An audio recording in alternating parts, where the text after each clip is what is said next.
Este modelo de mosaico fluido entonces propone que las proteínas se encuentran inmersas en esta bicapa fosfolipídica. Y la fluidez de la membrana es un factor importante, ya que va a permitir que las proteínas difundan con rapidez en el plano de la bicapa e interaccionen entre sí. Cuando disminuye la fluidez de la membrana, el transporte a través de ella, así como ciertas actividades enzimáticas, pueden ser interrumpidas. ¿Y de qué va a depender esta fluidez? ¿Qué factores regulan la fluidez de las membranas? Uno de estos factores son las cadenas hidrocarbonadas de los ácidos grasos. Cuando estas cadenas tienen alguna insaturación, generarán un ángulo en dicha cadena, disminuyendo así la interacción con las cadenas vecinas. Además, la longitud de las cadenas es algo importante para la fluidez de la membrana.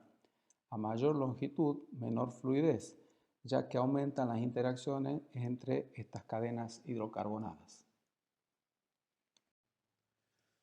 Una menor longitud de la cadena reduce la tendencia de las colas hidrocarbonadas a interactuar entre sí, tanto entre el fosfolípido de la misma capa como de la capa opuesta. Y los dobles enlaces producen pliegues en las cadenas hidrocarbonadas que dificultan su empaquetamiento, de forma que las membranas permanecen fluidas a temperaturas más bajas. En tal sentido, existen bacterias, levaduras y otros organismos cuyas temperaturas fluctúan con la de su entorno. Estas pueden controlar la composición de los ácidos grasos de sus lípidos de membrana, manteniendo así una fluidez relativamente constante. Una bicapa fosfolipídica pasa de un estado líquido a un estado cristalino en un punto de congelación característico. Este cambio se llama transición de fase. La temperatura a la que se produce es más baja si las cadenas hidrocarbonadas son cortas o presentan dobles enlaces. El colesterol es una molécula que modula las propiedades de la bicapa lipídica. Cuando se interpone entre los fosfolípidos, incrementa las propiedades de barrera permeable de la bicapa lipídica. Al insertarse en la bicapa, su anillo esteroideo plano y rígido interactúa con las regiones de las cadenas hidrocarbonadas. Así el colesterol disminuye la movilidad de las cadenas hidrocarbonadas, haciéndolas menos deformables y reduciendo la permeabilidad. A las elevadas concentraciones a las que se encuentran en la mayoría de las membranas plasmáticas de las células eucariotas, el colesterol impide que las cadenas hidrocarbonadas se junten y cristalicen. Entonces, el grado de fluidez de las membranas va a depender, por un lado, de la composición lipídica. A mayor contenido de ácidos grasos insaturados, vamos a tener una mayor fluidez de esa membrana. A mayor contenido de ácidos grasos saturados, tendrá menor fluidez. Con respecto a la temperatura, a la medida que baje la temperatura, los movimientos serán lentos de esos lípidos, por lo tanto presentará menor fluidez, y cuando la temperatura aumente, van a aumentar también los movimientos de los fosfolípidos, por lo tanto presentará una mayor fluidez. Por lo tanto, aumentarán la fluidez de la membrana los ácidos grasos de cadena corta, el grado de insaturación de la misma, un aumento de la temperatura y concentraciones bajas de colesterol. Van a disminuir esa fluidez, la presencia de ácidos grasos de cadena larga, la saturación de dichos ácidos grasos, la disminución de la temperatura y concentraciones altas del colesterol. Dijimos que los fosfolípidos y las proteínas podían moverse en ese modelo de mosaico fluido. Sin embargo, existen algunas restricciones. Los movimientos de las proteínas en la bicapa lipídica no son tan aleatorios como se creía y puede limitarse de diferentes maneras. Por ejemplo, pueden estar ancladas a la matriz extracelular, con lo cual no va a tener prácticamente movimiento. Pueden unirse a estructuras relativamente inmóviles del citosol a nivel del córtex de la célula. Pueden generar barreras que confinen a componentes de membrana de un dominio de la misma, uniones oclusivas y polaridad. En este caso se generan regiones apicales o regiones vasolaterales en donde la composición de las proteínas van a diferir. Otro ejemplo que podemos citar en donde se observa restricción en el movimiento de las proteínas son en las balsas lipídicas, que son microdominios de 10 a 200 nanómetros aproximadamente, heterogéneos y muy dinámicos, que contienen elevada concentración de colesterol y glucoesfingolípidos con ácidos grasos muy saturados que compartimentalizan los procesos celulares. Estas regiones son menos fluidas que el resto de las membranas y constituyen zonas en donde pueden estabilizarse y formar estructuras más grandes mediante interacciones proteína-proteína y proteína-lípido. Estos son microdominios especializados tanto en composición como en funcionalidad. Las balsas lipídicas van a intervenir en un gran número de funciones celulares, como por ejemplo la interacción con anticuerpos, la adhesión celular, en el sitio de entrada para microorganismos, toxinas. Por lo tanto, afectarán la fluidez de la membrana, el tráfico de proteínas de membrana y el tráfico de receptores. Entonces, hasta aquí vimos cómo se organizan las biomembranas, quiénes son sus componentes, cuáles son las funciones de sus distintos constituyentes. Vamos a seguir entonces con el estudio, en este caso de los mecanismos de transporte a través de biomembranas, transporte pasivo, difusión simple, ósmosis, difusión facilitada, concepto de proteínas transportadoras, permeasas, acuoporinas, canales iónicos no regulados y regulados por voltaje, ligando y estiramiento, y el transporte activo primario y transporte activo secundario. La permeabilidad selectiva de las membranas biológicas a las diferentes moléculas permite a la célula controlar y mantener su composición interna. Por eso es que es tan importante estudiar el transporte a través de membranas. En líneas generales podemos dividir a los distintos tipos de transporte en dos grandes grupos: transporte pasivo, en donde no hay gasto de ATP, y el transporte activo, en donde hay gasto de ATP. Las proteínas de membrana serán fundamentales en la difusión facilitada, como así también en el transporte activo, primario y secundario. Estas membranas biológicas son selectivamente permeables y van a determinar qué moléculas o iones van a ingresar o van a salir de una célula u orgánulo. Por eso se habla de transporte pasivo cuando este transporte se da a favor del gradiente de concentración y sin gasto de energía química. Y se habla de transporte activo cuando el transporte es en contra de gradiente de concentración con gasto de energía química. Un ejemplo típico de transporte pasivo es la difusión.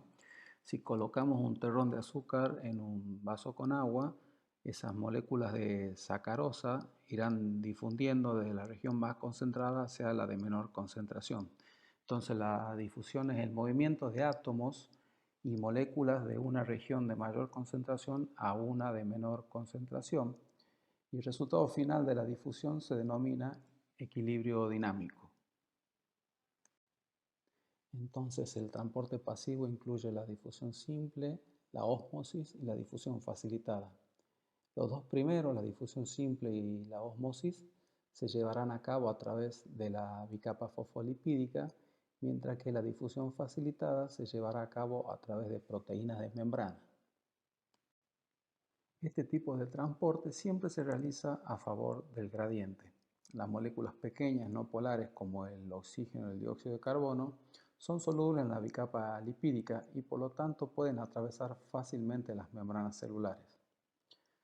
A través de una difusión simple, moléculas polares pequeñas no cargadas como el agua también pueden hacerlo mediante un proceso conocido como ósmosis. Las moléculas polares no cargadas de mayor tamaño y los iones no podrán difundir a través de las membranas, necesitando proteínas que faciliten dicho proceso, ya sea por canales iónicos o por permeasas. ¿Qué ocurre cuando una molécula hidrófoba, como ser el benceno, el etanol o alguna hormona esteroidea, tiene que atravesar la bicapa lipídica? Estas moléculas la pueden atravesar libremente por la región fosfolipídica. Cuanto más soluble en aceite sea la molécula a transportarse, es decir, mientras más hidrófoba sea, más rápido difundirá a través de la bicapa. Iones como el sodio, potasio, bicarbonato, calcio, cloruro, magnesio no podrán difundir libremente a través de la bicapa. Estas bicapas son impermeables a los iones por su carga y por su elevado grado de hidratación.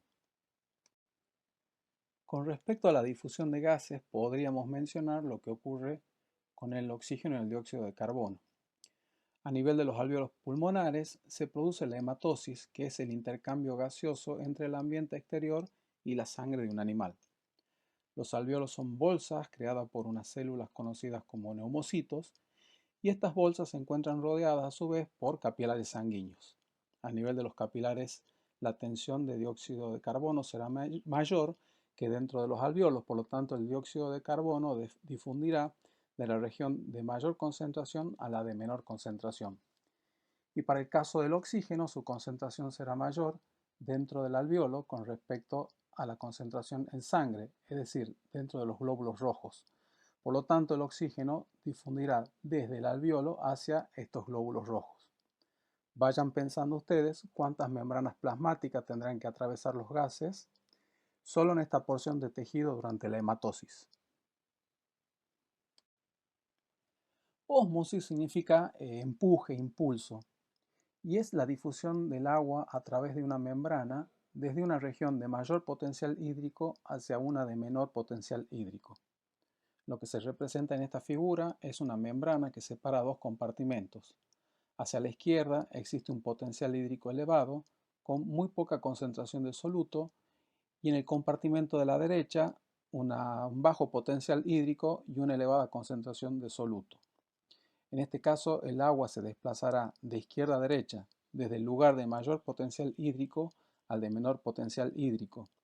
El agua siempre se moverá hacia el lugar donde exista mayor concentración de solutos, cumpliendo con el fenómeno osmótico. Hasta aquí vimos diferentes soluciones separadas por una membrana. ¿Qué sucede cuando las células son expuestas a distintas soluciones de distintas concentraciones? Tenemos dos ejemplos, células animales y células vegetales. Cuando una célula animal se encuentra en una solución isotónica, por ejemplo, solución fisiológica, el movimiento del agua alcanza un equilibrio y esa célula no presentará ningún tipo de fenómeno osmótico.